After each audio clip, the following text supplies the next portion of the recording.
Muito bom dia a todos e todas. Mais uma manhã de reflexão. Hoje quero falar de várias coisas e vou ver como é que eu vou arrumar minhas ideias, porque não tem um texto escrito. As coisas estão saindo espontânea e intuitivamente.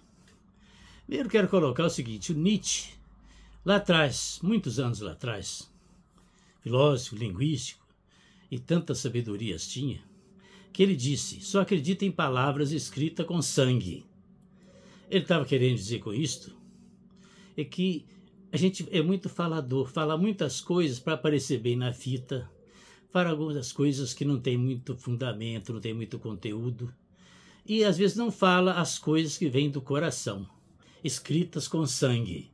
Se a gente vê aí na educação, na literatura, nas músicas, como que as coisas acontecem desse jeito.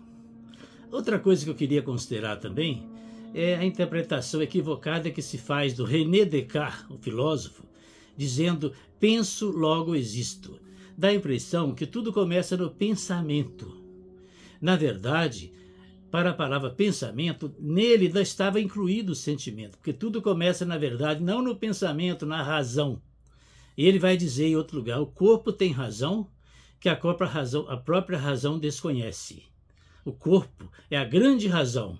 Aquilo que nós chamamos de razão, racionalidade, é uma coisa menor, de menor valor no nosso dia a dia existencial. Então, se eu sinto, logo existo, e não se eu penso. Porque a lógica é o seguinte: eu sinto, eu penso naquilo que sinto, e consequentemente vou buscar resolver o problema. Na anamnese dos médicos, muitas vezes não é feito assim.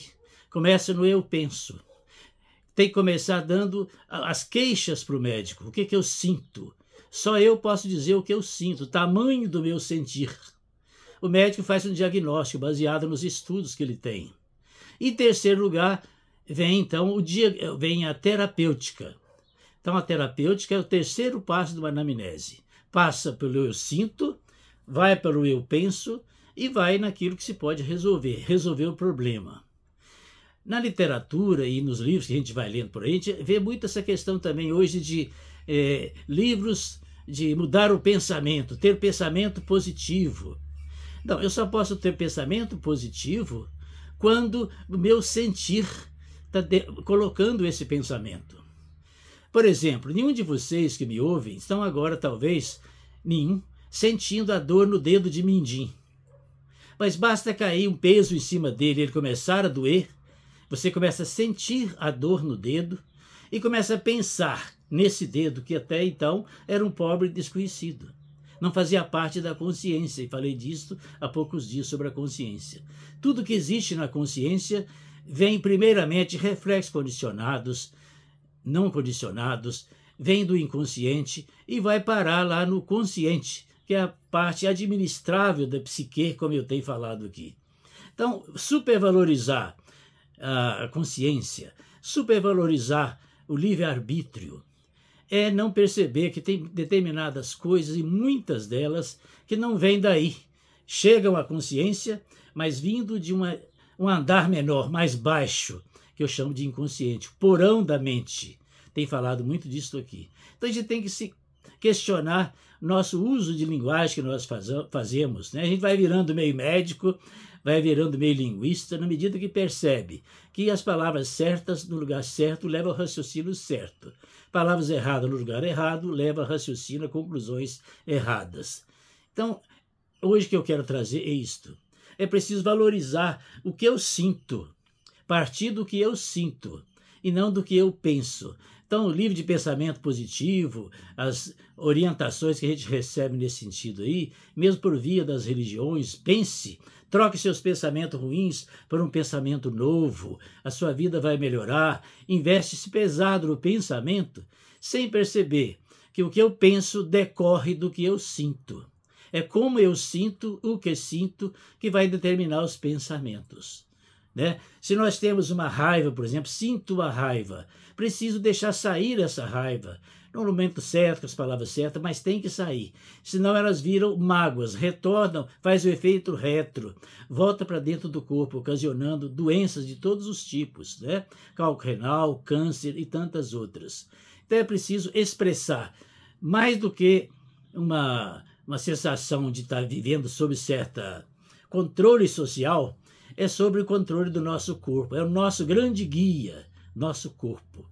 Então, sinto, penso, ajo. A trilogia, os passos dados são esses. E não o contrário do que normalmente o senso comum e mesmo alguns estudos mostram. Começa tudo no pensamento, salta a etapa do sentir. Isso é válido para a educação, válido para a medicina, que muitas vezes não usa isto, não é? Eu trabalho bastante na área de filosofia e percebo que em Jung, por exemplo, entrou bastante filosofia. Já em Freud, ele não era muito chegado às questões filosóficas. Está aí, talvez, algum dos limites que um apresenta em relação ao outro. Não se trata de ser anti-Freud, se trata de ver pós-Freud. O que ficou por trás da sua forma de pensar a psique? E eu digo para a saúde como um todo da pessoa.